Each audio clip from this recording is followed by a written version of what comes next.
नमस्कार नमस्कार नमस्कार, मेरा नाम है राजीव कुमार बजाज एनआर के भी, और मैं हूं इस वक्त नेशन नाउ पर एडवोकेट प्रदीप नंबियार जी के साथ। नमस्कार सर। नमस्कार प्रदीप जी, नमस्कार नमस्कार नमस्कार। आप सब लोगों को जय हिंद, जय महाराष्ट्र, जय भवानी, जय शिवाजी, वंदे मातरम। वंदे मातरम। प्रदीप जी जय सिया राम। जय श्री राम। तो चार शंकराचार्य कह रहे हैं कि विधि के अनुसार क्योंकि पूजा प्रतिष्ठान नहीं हो रही है, प्राण प्रतिष्ठान नहीं हो रही, तो इसलिए हम लोग नहीं आ रहे। I find it strange. अरे भाई, ये कलयुग है, श्री कृष्ण ने भी बोला है रिचुअल्स डोंट मैटर, भक्ति is the only thing which matters. ये क्या कर रहे हैं मेरी समझ के बाहर है। Sir, my personal assessment is these Shankaracharya are not self-realized saint. The only Adi Shankaracharya was a self-realized soul.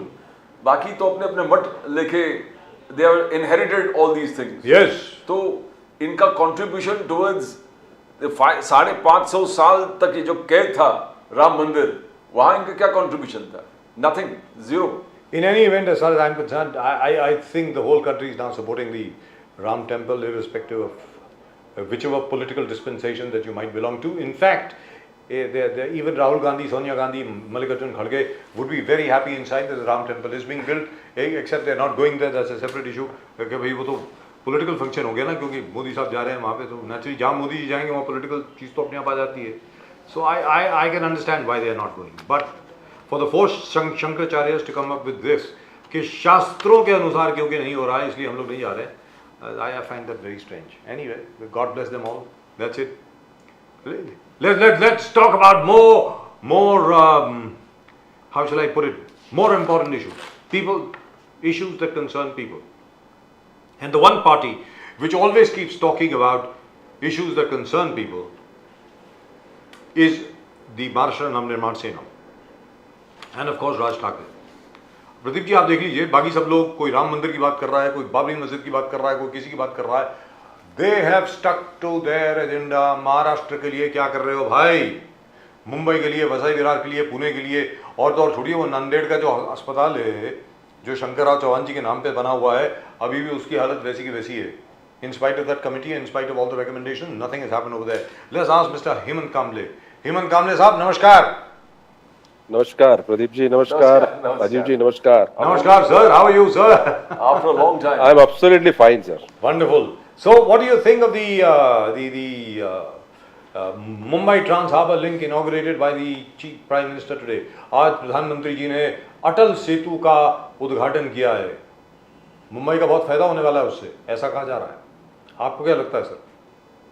जी जरूर, कि शिवड़ी पनवेल जो लिंक रोड है, जो हार्बर लिंक है, उससे फायदा तो जरूर होगा. लेकिन मेरे ये समझ में नहीं बात आती कि जो इनकम्प्लीट प्रोजेक्ट्स है, फिर वो राम मंदिर का हो या फिर शिवड़ी पनवेल हार्बर लिंक हो, इसके कनेक्टर अभी तक रेडी नहीं है. और ये कनेक्टर रेडी होने में करीबन 1 से 1.5 साल लगेंगे जी. तो ये जो इलेक्शन का माहौल और मौका देखकर इन्होंने चौका मार दिया कि भाई इसका इनॉग्रेशन कर दिया. जब कोई चीज पूरी नहीं हुई तो उसका इनॉग्रेशन करने का मतलब तो समझ में नहीं आया. तो कहने का मतलब ये हुआ कि Mumbai trans harbour link inaugurate तो हो गया है लेकिन इस्तेमाल नहीं होगा, क्योंकि where is the connector? How will you get on to it? Connector की जो बात है, ये वो तो बात है. अभी कैसे है, हमने भी ये इंफॉर्मेशन पढ़ी है. जहां तक सवाल है, वहां के हालात देखकर वहां पर कितना तैयार है ये हार्बर लिंक, तो देखना पड़ेगा. जी दुरुस्त बात. लेकिन जिस तरह से जो प्रोजेक्ट्स है, जो इनकम्प्लीट प्रोजेक्ट, फिर राम मंदिर भी पूरा नहीं हुआ है, उसको भी पूरी तरह तैयार होने में और 1.5-2 साल लगेंगे. लेकिन उसका इनॉग्रेशन हो रहा है. अब लोग राम नाम से बहुत प्रभावित है, हम भी प्रभावित है. भाई के विरोध कौन करेगा राम नाम को? लेकिन सिर्फ राजनीति के लिए किसी भगवान का या इसका नाम कहाँ तक आप यूज करने वाले हो, और इसका पॉलिटिकल फायदा अगर लेने वाले हो, तो कहीं ना कहीं तो बात तो चलेगी. लेकिन एक चीज तो है, उसमें कोई दो राय नहीं है, ज्यादातर अगर मंदिर जो होता है वो पूरी तरीके से संपूर्ण नहीं हो जाता तो ज्यादातर उसका उद्घाटन नहीं होता है. ज्यादातर देखिए अभी क्या तरह तरह की बातें हो रही है जी, कि आज मैंने कहीं पढ़ा है, मतलब ये जो हमें सोशल मीडिया पे आते हैं या किसी पे, किसी ने कहा है कि किसी महंत ने कहा है कि अगर वो मंदिर, अगर ये मूर्ति पूजा अगर ठीक से नहीं होती तो उसमें राक्षसों का इसका वास होता है, इस तरह की भी बातें होती है। तो समझ में है, लोग तरह तरह की बातें कर रहे हैं और हमारी प्रायोरिटीज क्या है ये अगर समझ नहीं पा रहे हम, तो आने वाले दिनों में जो चैलेंजेस आगे आएंगे उसको फेस करना पड़ेगा हमें। दुरुस्त बात। But do you think that is really the most important priority for the government at the moment? सबसे बड़ी प्रायोरिटी आज की तारीख में हमारा राम मंदिर है, लोगों के लिए पानी, जैसे नांदेड़ में जो हॉस्पिटल था जहाँ पर इतनी बड़ी त्रासदी हुई उसकी भी अभी तक इम्प्रूवमेंट नहीं हुई है। ठाणे में जो आग लग गई थी वहाँ पर अभी तक कुछ मालूम नहीं पड़ा है कि क्या होने वाला है। पुणे में जो इशू आप लोगों ने उठाया था, यानी महाराष्ट्र नवनिर्माण सेना ने उठाया था, transformation of hospitals, at least basic cleanliness in hospitals, वो भी अभी तक नहीं हुआ है। वसाई विरार में ना जाने कितने बरसों से, कितने डेकेड से लोगों को नल में पीने का पानी नहीं आ रहा है। इन सब चीज़ों को ना देखते हुए हम लोग आज की तारीख में क्या कर रहे हैं सर? हेमंत कामले जी, देखिए राजीव जी, कि इनको क्या बात करनी है ना उनको करने दीजिए। इनके मुद्दे जो मैं हमेशा आपके टॉक शो ये शो पर कहते आ रहा हूँ कि भाई जो बुनियादी जरूरत है लोगों की, इससे ध्यान भटकाने के लिए अलग अलग मुद्दे लेकर आते हैं। लेकिन आपने शायद हमारा एक जो कोऑपरेटिव का एक ये मीट हुआ था, अभी शिविर हुआ था नेरल में, वहां पर राज ठाकरे साहब ने जो बात की थी, और दूसरे दिन उन्होंने पूना में जो हमारे नाट्य संस्था को 100 साल पूरे उसमें भाषण किया था। तो देखिए वो मुद्दों पर सिमिलरिटी थी। अब उसी दिन उन्होंने वहां पर आपके पनवेल के टोल नाका पर खुद उतर कर वहां की जो ट्रैफिक क्लियर की थी। जब मैं आज भी उनको मिला हूं सुबह और 2 दिन पहले भी मिला था, तो मैंने उनसे यही बात कही थी कि भाई जब आप वहां पर उतरे थे तो उसी दिन मुझे कुछ मीडिया कर्मी के फोन आए थे कि आपकी पूरी आगे वक्त की दिशा क्या रहेगी। मतलब मैंने यही कहा कि एक हमारे पार्टी के अध्यक्ष और पूरी पार्टी 12 साल से एक मुद्दे पर इतनी कन्विंस है कि हम टोल के मुद्दे पर बार बार आंदोलन करते हैं, तो आपको अभी जाकर सीएम, डिप्टी सीएम और वो पर्टिकुलर डिपार्टमेंट के जो लोग होंगे, जो मिनिस्टर होंगे, उनसे सवाल पूछे कि भाई एक पार्टी 12 साल से आंदोलन कर रही है उस पर, टोल नाके के ऊपर, तो हम लोग उस मुद्दे पर कितने कन्विंस है, हम कितने उससे एकरूप हो गए। तो आपको उनसे सवाल पूछने चाहिए, ना कि हमें सवाल पूछने चाहिए जी। हम जो भी मुद्दे पर बात करते हैं। आपने कहा वसई विरार के जो पानी का मुद्दा है, आपने कहा हेल्थ के इशू है, हेल्थ मिनिस्ट्री के जो प्रॉब्लम्स हैं, यहाँ पर थाने में जो प्रॉब्लम हुआ या नांदेड़ में हुआ, कितने प्रॉब्लम्स है। बेरोजगारी का मुद्दा है, यहाँ पर अकाल पड़ने वाला है, यहाँ पर अकाल अभी तक तो डिक्लेयर नहीं किया है इन्होंने, सूखा डिक्लेयर नहीं किया है गवर्नमेंट ने। हालात क्या है वहां पर, आप ग्रामीण इलाकों में देखिए हालात क्या है। हम क्या कर रहे हैं यहाँ पर, हम यहाँ पर इलेक्शन की तैयारी करते हैं, सब पार्टियां इलेक्शन में जुड़ चुकी है, इलेक्शन के माहौल में आ चुकी है, लेकिन आप इलेक्शन लड़के करोगे क्या? आपके हाथ में पावर आएगी, सत्ता आएगी, लेकिन उस सत्ता का उपयोग अगर उन लोगों के लिए, जिन लोगों के बलबूते पर आप सत्ता पर जाते हो, सत्ता हासिल करते हो, उनके लिए आप कुछ कर नहीं पाते हो, तो उस सत्ता का उपयोग क्या है आपके लिए? दुरुस्त बात। आज प्राइम मिनिस्टर मोदी ने जिस प्रकार से कहा कि मैं ऐसा करता हूं कि एवरी 1000 करोड़ का प्रोजेक्ट सब जगह इनॉग्रेट करता रहता हूं, और पिछली साल में होता था कि 1000 करोड़ का घोटाला, ये 1000 करोड़ का घोटाला, वो 1000 करोड़ का घोटाला। और मोदी साहब का कहना है कि मैं जहां जाता हूं, मुंबई हो, कहां भी हो, मैं हजारों करोड़ का प्रोजेक्ट, नए नए डेवलपमेंट प्रोजेक्ट, तो we are committed about development. At the same time we talked about the sea link, Bandra sea link, example दे दिए उन्होंने कहा कि ये एग्जाम्पल है कि कितने साल लगा, डबल द इयर्स और triple the years that is actualized for the project, triple years और ट्रिपल चौपल पैसा लगा।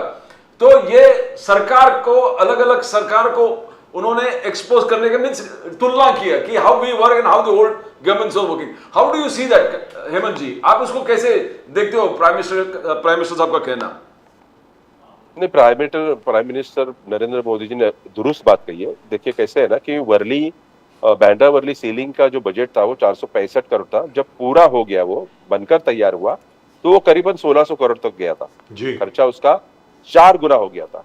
लेकिन बात ये है ना कि देखिए कैसे है ना कि इन्होंने काम में स्पीड लेके आई है, ये बात हम मानते हैं, लेकिन कॉन्ट्रैक्टर तो बदले नहीं है।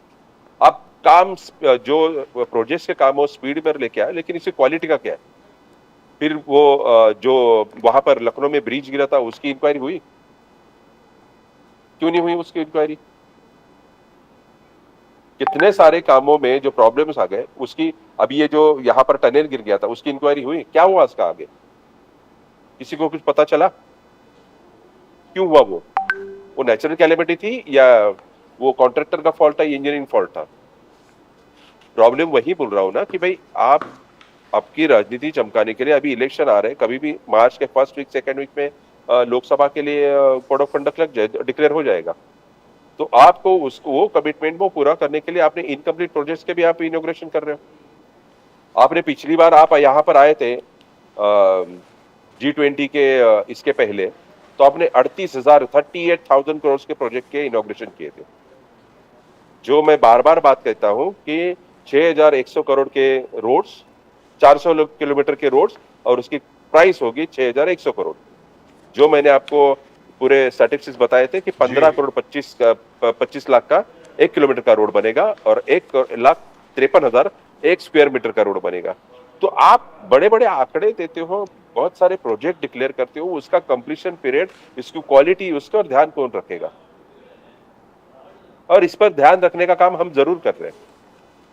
And जो not only quality that, बन रही nobody है, is जो talking project about कर the रहे tragedy which took place in Thane when their entire crane नहीं, fell किसी down. ने, see this is the most surprising thought for me कि अभी हमारे यहाँ पर जो सेशन हुआ विधानसभा का, महाराष्ट्र इसका नागपुर में, किसी ने इस पर सवाल नहीं उठाया। इनके जो भी सवाल थे वो इनके इंटरनल थे, जी, पार्टी डिस्प्यूट के सवाल थे। करोड़ों रुपए खर्चा करके आप जब अधिवेशन बुलाते हो तो उस पर आप बात क्या करते हो? कौन सी बात करते हो? क्या मतलब? एजुकेशन पे बात करते हो, हेल्थ इश्यूज पर बात करते हो, या फिर महंगाई की बात करते हो, सूखा पड़ने वाला है उसकी प्रोविजन है क्या है उसकी बात करते हो? सूखे के बारे में तो भूल उसकी गया बात है कोई करते हो? सर। सूखे के बारे में तो कोई बात नहीं कर रहा। और दूसरी एक और चीज है जिसके बारे में कोई बात नहीं कर रहा अभी। I expected, very frankly speaking, I thought that mister Modi is here. Nashik गए हैं, पंचवटी वगैरह वगैरह गए हैं, बहुत अच्छी बात है, और उसके बाद यहाँ पर आए हैं। मुझे ऐसा लगा था कि वो मराठा आरक्षण के बारे में 2 शब्द जरूर बोलेंगे, but he is not said a word. Hemant Kamle sahab, why do you think that is? नहीं, देखिए ना, कैसे है ना कि ये जो गले में अटकी हुई हड्डी है, फिर भारतीय जनता पार्टी हो या कांग्रेस हो, राष्ट्रवादी हो, शिवसेना हो, सबके गले में अटकी हुई हड्डी है। मराठा आरक्षण को सबको देना भी है, क्रेडिट भी लेना है, उसको जो कोर्ट के दायरे में भी उसको ये करना है, मतलब कानून के दायरे में भी उसको सेट करना है, लेकिन वो कर नहीं पा रहे। तो ये सब ऐसे ही खिलवाड़ करते रहेंगे। बहुत सारे मुद्दे हैं। अब देखिए ना, मेन मुद्दा तो आपने जो वाइब्रेंट गुजरात में मुकेश अंबानी जी ने स्टेटमेंट किया कि मेरी कंपनी गुजराती थी, गुजराती है, गुजराती रहेगी। आप बिजनेस, आप गुजरात के ये हो, रिप्रेजेंट करो, गुजरात को रिप्रेजेंट करते हो। आपके प्रोजेक्ट तो पूरे, आप बिजनेस तो पूरे इंडिया को करते हो, इंडिया में करते हो जी। तो आपकी तरफ से ये स्टेटमेंट नहीं आना चाहिए था जी, दुरुस्त बात। और उसके आपके बगल में कौन बैठे हैं? पंतप्रधान मोदी जी। तो मोदी जी इंडिया के, मतलब भारत के पंतप्रधान थे या गुजरात के? But he also said ये क्या चल रहा है? he is a Gujarati prime minister. He also said that. नहीं, गुजराती प्राइम मिनिस्टर, तो गुजरात को आप स्वतंत्र देश कराओ फिर। और बेस्ट प्राइम मिनिस्टर बोले कि best prime minister ever independent India, Mukesh Ambani ji. Mukesh Ambani, Gautam Adani और लक्ष्मी मित्तल तीनों तारीफ के फूल बरसा रहे थे। प्राइम मिनिस्टर ये, प्राइम मिनिस्टर वो, प्राइम मिनिस्टर हर चीज के लिए। नहीं, देखिए, अच्छा काम करते हैं तो तारीफ करिए, कोई दो राय नहीं इसमें। कोई अच्छा काम करता है तो उसकी तारीफ करिए, लेकिन आप पहले भारतीय हो, आप पहले भारतीय हो। आप जब भी भारत के बाहर जाते हो तो आप रिप्रेजेंट भारत को करते हो, ना कि गुजरात के करते हो। अगर आप गुजरात को रिप्रेजेंट करते हो तो आप गुजरात में ही बिजनेस करिए। फिर आपकी जो भी चीजें, आपके जो भी प्रोडक्ट है, गुजरात में बेचिए। आप सब जगह जाके प्रोजेक्ट लगाएंगे, सब वहां की फैसिलिटीज यूज करेंगे, उसके बावजूद आप बोलेंगे कि मेरी कंपनी गुजराती है और हमेशा रहेगी। हमेशा रहेगी जी। मतलब ये किस तरह की बात हो गई? और दूसरी चीज यहाँ पर यह है, हेमंत कामले साहब, sorry I am interrupting you, Dhirubhai Ambani साहब ने अपनी पूरी कमाई करी मुंबई में, और उनके सुपुत्र जितने भी बोलते हैं कि उनकी बिजनेसमैन है, गुजराती बड़े कंपनी है। बिजनेसमैन है, देखिए ये इंडिया का जो मुंबई जो बिजनेस हब है, जी ये हमारी फाइनेंशियल कैपिटल है। जी तो यहाँ पर जो भी बिजनेसमैन है वो यहाँ से ही बड़े होंगे। अगर आपने हम अपना एम्पायर खड़ा कर दिया, उसके बाद अगर आपका स्टेट अगर आपको दिखता है, आप अगर गुजराती हो, तो आपने पहले से गुजरात से शुरुआत क्यों नहीं की थी? आपने गुजरात को बड़ा क्यों नहीं किया था? गुजरात से ही आपने सब पोटेंशियल क्यों नहीं ढूंढा था? दुरुस्त बात, शुरुआत कहाँ से की थी आपने? दुरुस्त बात। तो आज अगर आप खुद को भारतीय मानते हो तो आपको भारतीय बोलना चाहिए, ना कि जी। गुजराती। आप गुजरात, वाइब्रेंट गुजरात में अब सब प्रोजेक्ट्स आप वहां पर लेके जा रहे हो। तो मोदी जी ने प्रूव कर दिया कि भाई वो गुजरात के प्राइम मिनिस्टर है। और अब अंबानी जी भी बोलेंगे मैं गुजरात का हूँ, अदानी जी भी बोले मैं गुजरात का हूँ, लक्ष्मण चंद मित्तल भी बोले गुजरात का हूँ, तो सब एक गुजरात देश ही डिक्लेयर कर दीजिए, कुछ कोई ऑब्जेक्शन नहीं होगा किसी को। दुरुस्त बात, आज एब्सोल्युटली ट्रू। आज आशीष शेलार जी ने और एक कहा, आशीष शेलार जी ने कहा कि नया पदवी मुंबई हृदय सम्राट, मुंबई हृदय सम्राट देवेंद्र फडणवीस जी है। जितना देवेंद्र फडणवीस जी ने मुंबई के लिए किया है ना, इससे पहले किसी ने नहीं किया। In fact he was taking a dig at Uddhav Thackeray ji कि वो कुछ काम नहीं किया और पूरे जो डेवलपमेंट का जो अनलीश किया है और पूरे जो कंटिन्यूसली कहा कि Mumbai metro 14 lines, Navi Mumbai airport, अभी आज Mumbai trans harbour sea link, bullet train, Airoli कटराई Goregaon bullet link road, coastal road. तो ये नया पदवी है देवेंद्र फडणवीस जी को आशीष शेलार जी की तरफ से कि मुंबई हृदय सम्राट। Now it is justified Hemant ji. देखिए बोरेली में प्रोग्राम हुआ वो कल शाम को, और उन्होंने उनको मुंबई हृदय सम्राट ये पदवी देकर कहीं ना कहीं आने वाले कैबिनेट में अपनी जगह सिक्योर करने की कोशिश करते होंगे। वो शायद इसी के लिए बात कही होगी। लेकिन ये हृदय सम्राट के दिल को थोड़ी ठेस नहीं लगती है जब रास्ते में हम गड्ढे देखते हैं, रास्ते ठीक नहीं है, उसके कोई उनका दुख नहीं होता उनको? हृदय सम्राट के हृदय में थोड़ा तो ठेस लगना चाहिए जब ट्रैफिक इतनी होती है या गड्ढे है रोड पर, रोड ठीक नहीं है, हमारे रोड बने हैं तो वो ठीक से नहीं बने हैं। तो हृदय सम्राट के हृदय में थोड़ा तो प्रेम होना चाहिए, थोड़ा तो दर्द होना चाहिए। पूछना पड़ेगा फडणवीस जी को, हृदय सम्राट जी आपके हृदय में थोड़ा तो कुछ दर्द है कि नहीं मुंबई वालों के लिए? बड़े बड़े इंफ्रास्ट्रक्चर प्रोजेक्ट आप यहाँ पर लेके आ रहे हो, ये मुंबई को आपको एग्जैक्टली क्या करना है पता नहीं। जो पॉपुलेशन है वो बढ़ती जा रही है, उसका कोई प्लानिंग नहीं है। But will these, I call them, all right, fine, the infrastructure projects are important. लेकिन ये जो इंफ्रा प्रोजेक्ट्स जो हैं, in your opinion, will they make any difference at all in the lives of Mumbaikars and the poor people?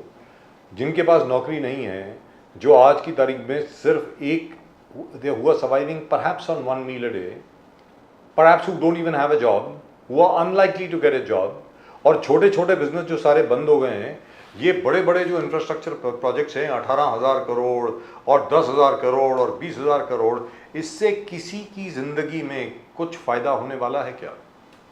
Hemant कामदे साहब। देखिए राजीव जी, इनका जो future plan है तो वो जहां तक मैं समझता हूँ कि जितने ज्यादा से ज्यादा यहाँ के लोअर मिडिल क्लास और मिडिल क्लास लोगों को इस मुंबई के बाहर धकेलना चाहेंगे वो, क्योंकि जितने हेवी इंडस्ट्रीज थे, बड़े बड़े मिलें थी यहाँ पर, आपको टाटा स्टील जैसी कंपनी थी, हमारे जी। कांदिवली में जैसे महिंद्रा एंड महिंद्रा कंपनी, देखिए वो कंपनी अभी शुरू है, कंपनी शुरू है, वहां पर इंफ्रा प्रोजेक्ट की बात हो रही है, काम शुरू हो रहा है। ये कौन से रूल में बैठता है मुझे पता नहीं, ये रूल कौन सा है पता नहीं, कल जाकर आया हूं मैं वहां पर। ये क्या चल रहा है यहाँ पर? जब ये मिडिल क्लास और ये मैं लोअर मिडिल क्लास की बात करूं, इनको बाहर धकेला जाएगा, बिरार के आगे, पालघर, बोईसर, दहानू, जो यहाँ पर ऐसे पहले ही गए, बदलापुर, करजत की तरफ। तो ये जो इंफ्रास्ट्रक्चर ये बढ़ा रहे, तो इसकी जो मेंटेनेंस कॉस्ट ये नॉर्मल पब्लिक के, मतलब इनके जेब ऐसे काटे जाएंगे और इनको परवड़ेगा नहीं तो बाहर जाएंगे। यहाँ पर एक इस तरह की, जैसे न्यूयॉर्क जैसी सिटी बनाने का उनका सपना होगा शायद, बड़े बड़े मॉल्स, बहुमंजिले इमारतें, फिर मल्टीप्लेक्स, बहुत सारे एंटरटेनमेंट जोन, ये इनका सपना है। यहाँ पर जो नॉर्मल पब्लिक होगा वो बाहर फेंका जाएगा। यहाँ पर जो भी वर्किंग क्लास रहेगा, जो भी मेड सर्विस या इस तरह के जो सर्विस इंडस्ट्री के लोग हैं, उनको यहाँ पर आना है, काम करना है और बाहर जाना है। फिर इस Just तरह like की Dubai. आगे की लाइफ रहेगी। Just like Yes. Dubai, just like every other major Just like capital. Dubai. And you have to pay to enter Mumbai. और मुंबई Yes, के you अंदर have to आने के pay लिए every day. yes. I आपको think her that's चीज के लिए major. पे करना पड़ेगा। जी प्रदीप जी कुछ बोल रहे थे आप? उद्धव ठाकरे जी का बार बार बोलना पार्टी चोरला, बाप चोरला, यानी पार्टी को भी चोरी किया, बाप को भी चोरी किया। अभी उस पे स्टैंप भी लग गया कि ऑफिशियल एकनाथ शिंदे सेना इज द ऑफिशियल शिवसेना। ये पहले इलेक्शन कमीशन ने लगाया था, अभी स्पीकर ने भी लगा दिया। तो ये फिर बोलना कि ये चीटिंग हो गया, ये पूरे रिग्ड था पोल्स, ये सीएम को जाके कैसे मिला, and how can person who is accused meet the जज एंड जज मीट द अक्यूज्ड। तो ये पूरे जो हो गया, हेमंत जी आप कैसे देखते हो? How do you see? Because do you think any other judgment was possible, order was possible, saying that election commission already said that Eknath Shinde's Sena is the original Sena? How do you see the entire episode जैसे उभर कर सामने आया है? We are looking every day the murder of our democracy. Every day. देखिए उद्धव जी आज जिस तरह से रोते बिलखते नजर आ रहे हैं कि भाई मेरे पार्टी, मेरे पिताजी को आपने चोरी कर दिया, मेरा सिंबल चोरी कर लिया, मेरी पार्टी के एमएलए चोरी कर लिया, अब मेरी पार्टी पूरी उठा के लेके गए। राजीव जी, प्रदीप जी, 2017 में हमारे अमित ठाकरे जब बीमार थे और इलेक्शन 2017 के इलेक्शन के बाद 6-7 में से हमारे 6 कॉर्पोरेटर्स इन्होंने ऐसे ही लेकर गए थे, जैसी करनी वैसी भरनी। उद्धव जी आप रोते बिलखते नजर नहीं आने चाहिए। आप उस पिता के पुत्र हो जिन्होंने पूरे अपने जीवन में संघर्ष किया था। आप उदाहरण रखिए वो रेड्डी जी का, जगमोहन रेड्डी, उदाहरण रखिए, लड़िए, हिम्मत रखिए और लड़िए। देखिए जिस तरह से जो अब ये राजनीति चल रही है, कहीं ना कहीं बदले की राजनीति चल रही है और यहाँ पर अपोजिशन पूरी तरह खत्म कर दिया जाएगा और उसी तरह हम ये डेमोक्रेसी चल रही है। डेमोक्रेसी अभी कितने दिन रहेगी इस भारत में वो पता नहीं, लेकिन जब हम इसके खिलाफ बोल रहे थे तो ये सब मजे ले रहे थे। जब 2019 के इलेक्शन के पहले हमारे माननीय राज साहब ठाकरे जब तृणमूल कांग्रेस के ममता बनर्जी को मिले थे, सोनिया गांधी, तब उन्होंने कहा था कि भाई सब मिलकर इस डेमोक्रेसी बचाएंगे, लेकिन किसी ने नहीं सुना था। अब इनके खुद घर जलने लगे, खुद के घर जलने लगे, तब सब दौड़ रहे हैं। तो लेकिन कहीं ना कहीं इसको अगर रोकना है तो इनको सबको साथ में आना पड़ेगा। But do you think these elections will be held at all or not? इस बार के जो चुनाव हैं वो होंगे या नहीं होंगे? देखिए लोकसभा के इलेक्शन तो होंगे, लेकिन लोकल जो इलेक्शन हुए मुझे लगता नहीं होंगे। वो जो विधानसभा लोकसभा होंगे, लेकिन आगे जो आपके ग्रामीण क्षेत्र में जो इलेक्शन होते हैं, जो ग्राम पंचायत या नगर परिषद, नगर पंचायत, वो सब होंगे नहीं। कॉर्पोरेशन में होंगे कि नहीं मुझे डाउट है, आई हैव डाउट कि इलेक्शन मुझे नहीं लगता होंगे। एक मेयर काउंसिल या इस तरह के काउंसिल बनाएंगे। Now over here I have a question. I'm going back to the Mumbai Trans Harbour link. आपने कनेक्टर्स वगैरह की बात करी, चलिए ठीक है, कनेक्टर भी बन जाएंगे, अभी नहीं बनेंगे, 6 महीने के बाद बन जाएंगे, 1 साल के बाद बन जाएंगे। लेकिन मैं कुछ और पूछ रहा हूँ, इस विषय के बारे में हमारी आपसे भी बात हो चुकी है, पहले राज साहब से भी बात हुई थी। जब बांद्रा वर्ली सीलिंग बन भी रहा था तब भी ये बात हुई थी कि यार बांद्रा वर्ली सीलिंग की वजह से बहुत कन्वीनियंस रहेगी, चलिए ठीक है, आपको महिम क्रॉस नहीं करना, उसके बाद प्रभादेवी भी आता है बीच में, बाकी सब अलग अलग चीज़ें आती हैं, आपको क्रॉस करने की आवश्यकता नहीं पड़ेगी। But what happens after you have cross the bridge? जैसे फॉर एग्जाम्पल अभी इस वक्त, अभी what is the time right now? It is now 7:25, 7:25 हो रहे हैं। 7:25 पे आप अगर बांद्रा की तरफ जाएंगे from that Worli Bandra sea link, आपको मिनिमम 45 मिनट लगते हैं वो बड़ी मस्जिद के सामने ट्रैफिक जैम को क्रॉस करने में, इफ यू आर लकी। इसी तरीके से हम ब्रिजेस तो बना रहे हैं, सब कुछ बना रहे हैं, लेकिन सारा ट्रैफिक जब नीचे आता है उसके लिए we are not planning at all. What is going on? Hemant Kamle sahab. Rajiv जी, राजीव जी, मैंने पहले ही कहा आपको, अब इसके पहले के डिबेट में भी कहा कि हमारे जो शहर की एक कैपेसिटी है वो खत्म हो चुकी है। आप कितने भी ब्रिजेस बनाइए, कितने भी मेट्रो लेके आइए, कितने भी बुलेट ट्रेन बनाइए, ट्रांस हार्बर बनाइए, इस शहर की जो पॉपुलेशन है, जो हमारे शहर की जो ये है एक मेजरमेंट है 434 स्क्वायर किलोमीटर, यस, उसकी जो कैपेसिटी है 45-50 लाख के ऊपर ने। अगर आप कहते हो कि आई नीड माई स्पेस, आपकी स्पेस गई है। तो इस शहर की जो पॉपुलेशन है 2 करोड़ के ऊपर आबादी निकल चुकी है, हो चुकी है, पार कर चुके हैं। तो इसके लिए 2 करोड़ की आबादी के लिए आपके पास ना तो प्रॉपर रोड्स है, ना आपके पास कोई प्रॉपर व्हीकल सिस्टम है। जो पब्लिक ट्रांसपोर्ट है वो पूरा नहीं पड़ेगा, आप कितने भी मेट्रो बनाइए। आपको पॉपुलेशन कंट्रोल के लिए पहले ही कदम उठाने चाहिए थे। अभी भी आप देखिए कितने इलीगल कंस्ट्रक्शन हो रहे हैं। जी, जितने भी हमारे जो बीचेस है उसके बाजू में देखिए मैनग्रोव है, वहां पर पूरी तरह डंपिंग हो रहा है, जो आगे आने वाली जिंदगी हमारे जो पुश्ते उनके लिए बहुत ये डेंजरस है। in fact yesterday Environment के लिए dangerous है। we had Mr. Nand Kumar Pawar साहब के दास कल ही थे, और उन्होंने बताया कि किस तरीके से उरन में जो JNPA, earlier JNPT now JNPA, उन्होंने भराई शुरू कर दी है उरन के आसपास, जहां पर hundreds of thousands of migratory birds come every year। इस साल भी हैं, लेकिन अगले साल उनका ये कहना है कि नहीं आएंगे अगर इसको रोका नहीं गया, क्योंकि वहां पे they will only see concrete structures. That entire area will be destroyed by next year. और वही हाल आज की तारीख में ठाणे क्रीक का भी है। Hemant Kamle sahab, what is going on? पूरे mud flats, wetlands, mangroves, they are all being destroyed.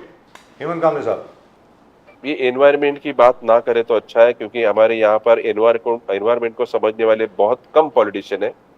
मैं भले वो पार्टी के किसी भी हो, लेकिन जयराम रमेश जिस तरह से काम करते रहे, या जिस तरह वो अपने उस जो पोस्ट के लिए न्याय देते रहे, मुझे लगता है उसके बाद किसी ने काम नहीं किया।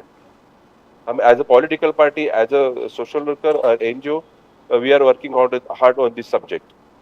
सी, we have already one core group in Maharashtra known in Mansena who is working on these rivers. Just we have established 15 days back this core team to work on this river projects. all the 4 rivers of Dahisar, Mumbai, Boisar, yes, yes. Dahisar, तो ये सब काम हम कर रहे हैं, Oshiwara लेकिन and problem Mithi river। जी, जी मीठी river, Boisar river, Dahisar river and Oshiwara.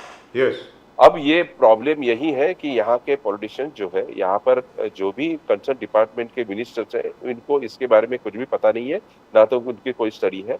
हमें प्रोग्रेस चाहिए, हमें प्रोजेक्ट चाहिए, लेकिन ना कि हमारे आने वाली जो नस्लें रहेंगी उनकी जिंदगी के साथ खेलने वाले प्रोजेक्ट्स।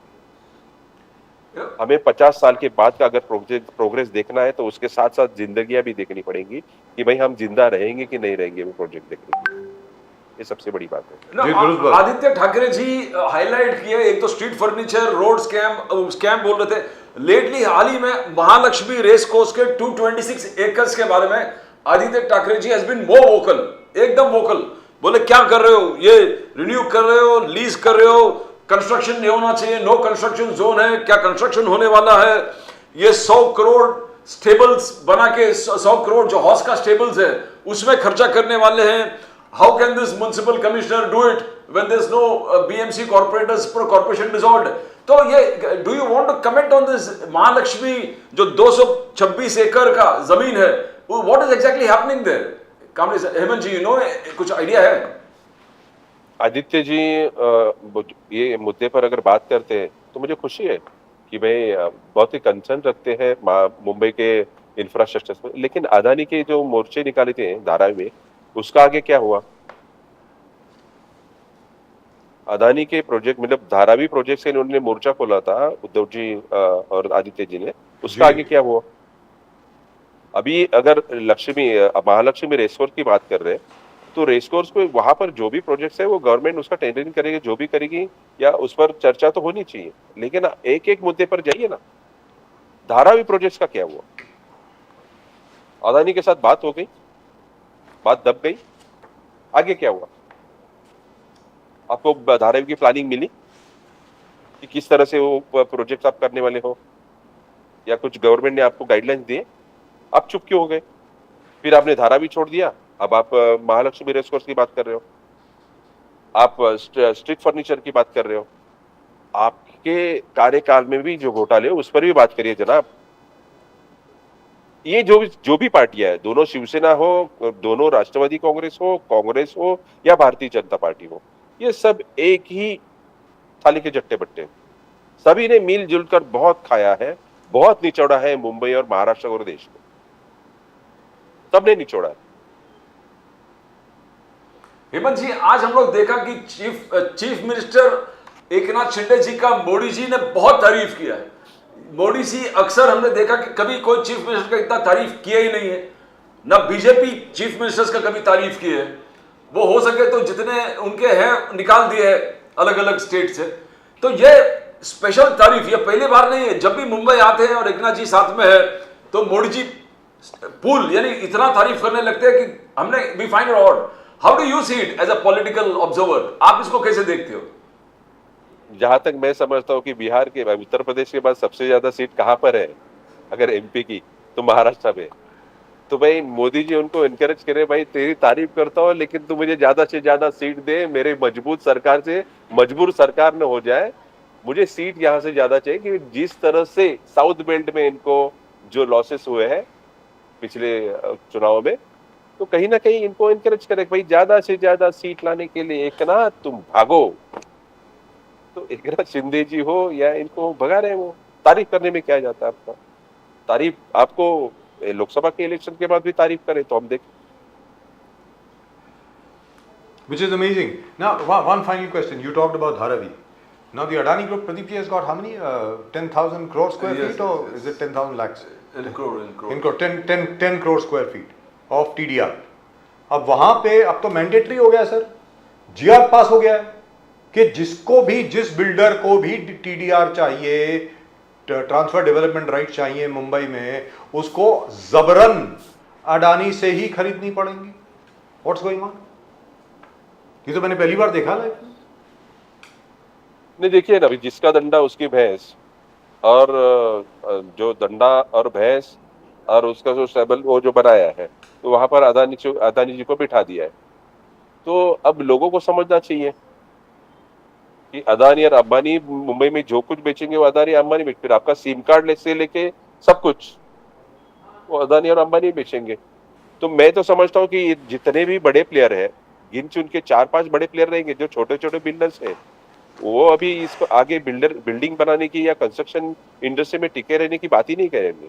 आप देख लीजिए, आने वाले 10 सालों में, 5-10 सालों में 4-5 बड़े बिल्डर्स रहेंगे, बड़े जो प्लेयर रहेंगे, जो भारतीय जनता पार्टी को इनको सपोर्ट करते हैं। बाकी कोई बिल्डिंग बना के सोचेगा भी नहीं। जिस तरह से ओपन हैंड इनको दिए हैं, तो आप समझ लीजिए क्या होने वाला है आगे जाके। But Mr. Kamble, all the ports are with Mr. Adani. Most airports are being given to Mr. Adani. The coal monopoly, imported coal monopoly is only with Mr. Adani. Nobody else is allowed to import coal in India. Now TDR monopoly is also with Mr. Adani. What's going on? Matlab, this is something very strange. After few days, what you are going to eat in the dinner, it will be decided by Mr. Adani और अंबानी। आपको क्या खाना है, कितना खाना है, कितनी calorie लेनी है, वो भी डिसाइड अदानी और अंबानी करेंगे। I think diet plan already खाने दूंगा, इनका तो नारा था ना राजू जी, ना खाऊंगा ना खाने दूंगा जी।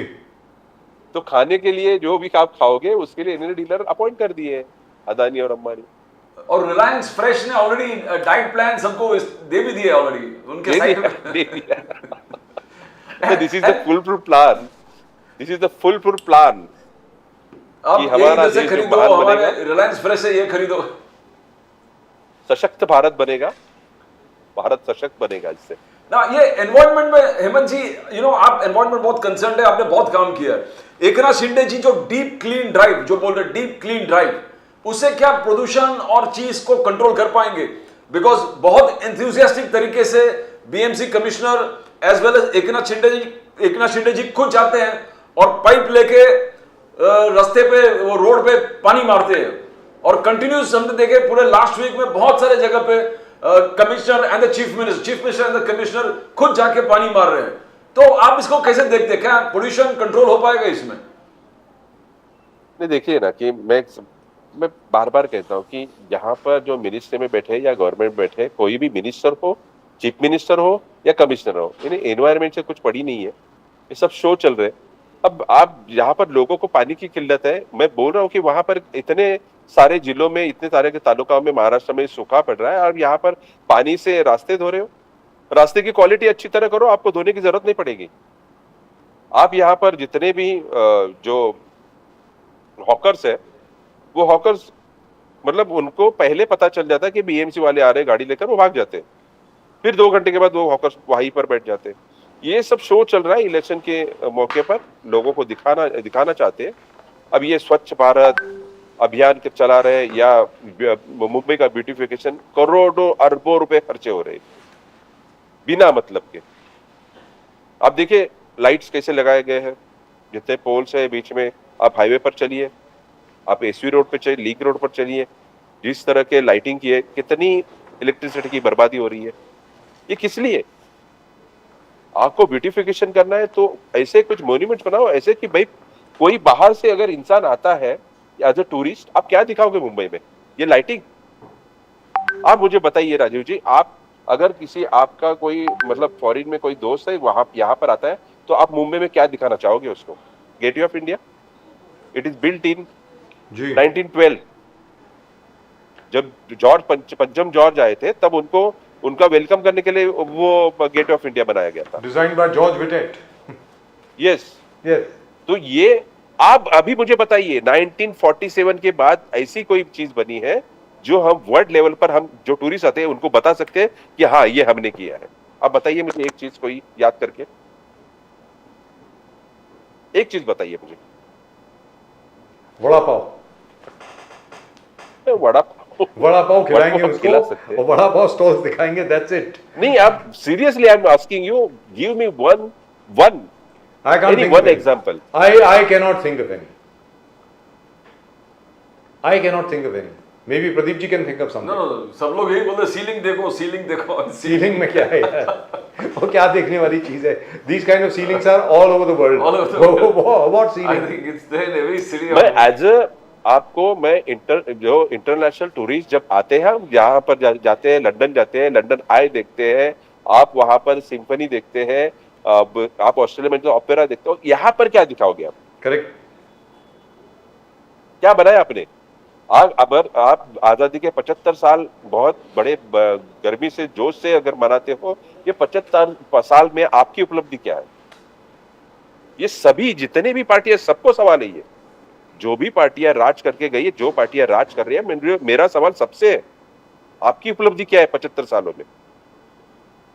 क्या मेरा सवाल वाजिब नहीं है? बिल्कुल वाजिब। प्रदीप जी, बिल्कुल। It's completely justified. Very justified. We've got nothing, and what we have, we are destroying. I mean, हम सब हमारे नेचर को डिस्ट्रॉय कर रहे हैं, हमारे पूरे एनवायरनमेंट को डिस्ट्रॉय कर रहे हैं। हम बड़ी मंजिलें की इमारतें बना रहे हैं, बड़े पुल बना रहे हैं, एनवायरनमेंट को खत्म कर रहे हैं, और हम कहते हैं ये हमारा प्रोग्रेस है जी। हमारा किसान मर रहा है वहां पर, हमारे जो युवक है उनके पास रोजगार नहीं है, हम कहते हैं हमने प्रोग्रेस किया है। हमारी जीडीपी की बात करें, हम बोलते हैं कि 5 ट्रिलियन की हमारी जीडीपी बन गई, हमारी इकोनॉमी बन गई। हम और मुकेश अंबानी जी कहते हैं 2013 तक, 39 तक हमारी इकोनॉमी $35 ट्रिलियन की बन जाएगी। यस। और इसमें अब अदानी और अंबानी जी का कितना हिस्सा रहेगा, ये भी मुझे जानने की बहुत मंशा थी। लेकिन हेमंत कामत जी, मोर इम्पोर्टेंट क्वेश्चन इज, आपकी इकोनॉमी 30 ट्रिलियन हो जाए या 100 ट्रिलियन हो जाए, what about the per capita income? वो कब बढ़ेगी? वो तो वैसी की वैसी है। That is the question. I am asking the same question to these people. मेरे मन में भी यही सवाल है कि भाई आप पर कैपिटा इनकम वो तो बताइए जी। भाई 20 लाख एक आदमी कमाएगा महीने में, तो मैं खुश हूँ। 35 ने 350 करोड़ की 350 ट्रिलियन की हमारी इकोनॉमी हो जाए, मैं खुश हूँ। अगर But nobody common talks आदमी about की that. income, उस विषय के बारे में कोई डिस्कशन नहीं होता साहब। जब भी ये सवाल कि आप- पूछा जाता है, हमको सोशलिस्ट बुला दिया जाता है, कहते हैं तो समाजवादी हैं। अरे क्या बेसिक सवाल है यार, what do you mean by Samajwadi? No, but the Rajiv ji, topic that you have अगर raised, आपको- every politician should be asking himself, मैंने क्या किया है? जी राजीव जी और प्रदीप जी, मैं आपको एक बात बोलता हूँ। देखिए, पते की बात है, अगर आपको कॉमन पब्लिक को अगर इंप्रेस करना है तो आप है ना करोड़ों और लाखों की बात मत करिए, आप बिलियन मिलियन ट्रिलियन की बात करो, क्योंकि जी। किसी को पता नहीं कि मिलियन ट्रिलियन बिलियन में बहुत कम लोगों को पता है कि इसके जीरो कितने लगते हैं, जी। या मिलियन ट्रिलियन का कन्वर्जन किसको पता नहीं होता है। और दूसरी ये चीज, एक सबसे बड़ी पते पते की बात क्या है सर, हेमंत कामले जी, अभी तक मुझे ये क्लियर नहीं हुआ है कि जब हम बिलियन की बात कर रहे हैं, हम अमेरिकन बिलियन की बात कर रहे हैं कि इंग्लिश बिलियन की बात कर रहे हैं, दोनों में फर्क है सर। आपको ये I तो बात है I've still not been able to figure out, because 1,000 million make a billion in the English system and 100 million make a billion in the American system. So what are we talking about? I have still not, this question is still not clear. So I have written to the finance ministry myself. I have sent an email there. They have still not replied. I mean, which system are you following? ये तो बता दो। ये आप बोल रहे हैं कि आज की तारीख में आपकी इकोनॉमी जो है वो 4.7 ट्रिलियन डॉलर्स की हो गई है, 5 ट्रिलियन डॉलर की जुलाई तक हो जाएगी। सो विच ट्रिलियन इज दिस? ये कौन सा वाला ट्रिलियन है, ये भी बता दीजिए। इसमें कोई बताने को राजी नहीं है अभी तक। In any event, I personally think you are taking, I must admire your courage. सबसे बड़ी बात ये कि आप लोगों में बहुत साहस है, बहुत बहादुरी है कि आप अभी तक बिल्कुल उन्हीं मुद्दों पर बात कर रहे हैं जो मुद्दे असल में लोगों के रोजमर्रा के जीवन पर प्रभाव डालते हैं। You are not talking about $10 trillion here and we'll make this here and we'll make that here. आप कह रहे हैं कि यार बीएमसी के जो स्कूल्स हैं हम लोग उनको ठीक ठाक कर देंगे ताकि किसी को प्राइवेट स्कूल में जाने की जरूरत ना पड़े। सीधी सादी बात है। आफ्टर ऑल, अरे आम आदमी पार्टी ने किया है ना दिल्ली में, they've got better results than private schools. So it is possible. कहने का मतलब ये हुआ, it is possible. So my point is, you're taking a very big risk. But at the same time, I would like to ask you, ये राम मंदिर से का जो पूरा अभी चल रहा है मसला, क्योंकि ये हर जगह पर जबरदस्त बड़े बड़े मेले होंगे, बहुत बड़ी बड़ी शोभा यात्राएं निकलेंगी, ना जाने क्या कुछ का, जहां जहां श्री राम के चरण पड़े, इंक्लूडिंग आवर बाणगंगा, हर जगह पर ये सब होगा। तो उसके सामने जितने भी गैर भारतीय जनता पार्टी संगठन हैं वो क्या करेंगे? हेमंत कामले जी, फाइनल क्वेश्चन। नहीं, करने की क्या बात है इसमें? राम, भगवान श्री राम का पेटेंट कोई भारतीय जनता पार्टी ने तो लिया नहीं, उनकी प्रॉपर्टी नहीं है वो। अगर वो मंदिर बनता है तो आस्था का विषय है, तो उसमें भारतीय जनता पार्टी ने क्रेडिट लेने की बात नहीं है। देखिए, आज वो गए हैं कालाराम मंदिर नासिक, जी ठीक है, जिस नासिक के मंदिर में गए, वहां पर 1930 में दलितों को जो वर्जित था, वहां पर प्रवेश वर्जित था, उसके लिए डॉक्टर बाबा साहब आम्बेडकर और सानी गुरुजी ने आंदोलन किया था। जी। आपको अगर करना है तो ये सो इक्वेलिटी पे बात करनी है, तो आपको उस तरह से काम करना पड़ेगा। आपका बिछड़े दलित सबको ऊपर लेके आना पड़ेगा, उसकी तरफ काम करिए। आपकी तारीफ हम भी करेंगे। दुरुस्त बात। पर कैपिटा इनकम बढ़ाइए, हर जो कॉमन पब्लिक है उसको 1 लाख रुपए उसके घर पे जाने दीजिए, फिर आप अंबानी जी को, अदानी को सारे प्रोजेक्ट दीजिए, कोई प्रॉब्लम नहीं है। इस भारत की आबादी में जो कितनी 150 करोड़ है, जो भी आबादी है, हर इंसान के घर में आप महीने का 1 लाख रुपए दे दीजिए। फिर आप इसके जो ट्रिलियन मिलियन की जो आपको बनानी है इकोनॉमी बना दीजिए, कोई प्रॉब्लम नहीं है। यहाँ पर कोई भूखा सोना नहीं चाहिए, हर एक का इलाज होना चाहिए, हर एक को अच्छी शिक्षा मिलनी चाहिए, हर एक को रोजगार मिलना चाहिए। उसके बाद आपको ट्रिलियन मिलियन की इकोनॉमी बनानी है, किसको क्या प्रोजेक्ट देने हैं, किसको सिक्योर करना है, किसको प्रोटेक्ट करना, बिंदास करिए, कोई प्रॉब्लम नहीं है। Right, thank you so कोई much, गिला Hemanth Kamble शिकवा Saab, and felicitations to you and to everybody else on the birth anniversary of Ma Jija Mata. Swami Vivekanand ji. I think all of us are really proud that Chhatrapati Shivaji Maharaj had a mother like that, and that I think is amazing. I think we should remember her more often. We only remember her on her birth anniversary. मुझे ऐसा लगता है कि हर हफ्ते ऐसा कोई उदाहरण हमें अपने सामने रखना चाहिए, मुझको ऐसा लगता है। Thank you so much, sir. Thank you very much. Namaskar. नमस्कार, जय श्री राम, जय जय भवानी, श्री जय भवानी। Ram, Thank you. जय भवानी, जय Shri Ram. And Hemant Kamble Saab, as usual, very practical, very straight and upfront, and not at all bothered by the consequences of what he says. And at the moment, waiting for us